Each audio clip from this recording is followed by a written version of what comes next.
Kung tatanungin, ano ang pinakamahalagang regalong maibibigay sa mahal mo sa buhay?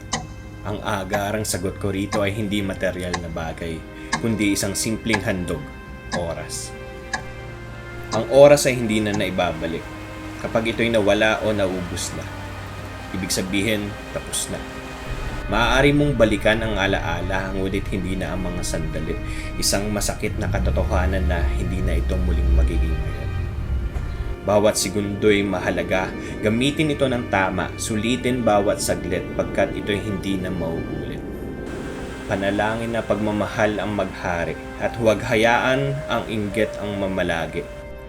Ang mahalin at magmahal, ang maunawaan at umunawa, ang mapakinggan at makinig, ang matulungan at tumulong, ang masuportahan at sumuporta, at ang mayakap at yumakap. Ang lahat ng ito ay maaari mong gawin sa oras na iyong ibibigay. Mga napagtanto ko nang pumanaw ang ilan sa mahal ko sa buhay.